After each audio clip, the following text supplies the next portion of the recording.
Kuringana na ministry ya urimi, thirikari ina mubango wa kuheana mbegu cia matunda matiganite iria ikuheanwo kuri arimi kaunti-ini 17 guku bururi-ini, na muigana uyu ni uratanywo ati ni uguthie na mbere ukiambatagira.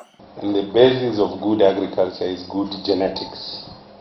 And what KALRO is doing with livestock and with crops is not only developing the superior genetics that we need for our agriculture, but it's also preserving the genetics that we have inherited over the years.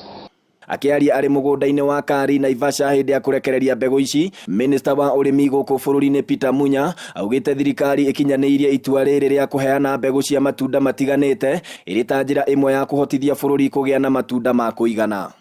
To ensure that Kenyans continue to eat healthy foods that boost immunity, are environmentally resilient and enrich the landscapes and diversity of food consumed by communities, under the underutilized fruit program funded by USAID, FTF project, KALRO will distribute 227,800 assorted fruits.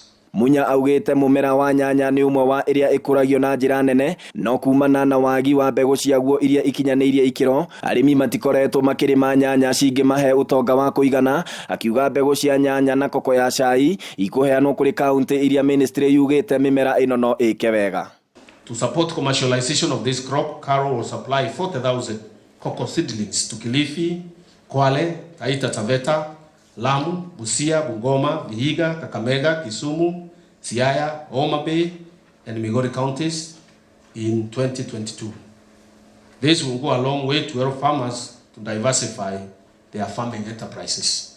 Hindi ya kurekereria mbegu ici, Munya augite mutambo wa urathi wa riera uria urathugundirwo ni ruhonge rwa Kari ni uriteithagiriria arimi hari kumenya uria riera ririhanaga mbere ya mahandite mbegu cia mimera itiganite makihuthira thimu cia guoko.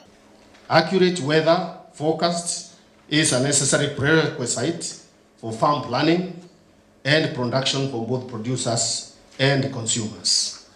Handu-ini ha Inooro TV kuma Kari Naivasha kaunti-ini ya Nakuru, ritwa riakwa ni Festus Lango.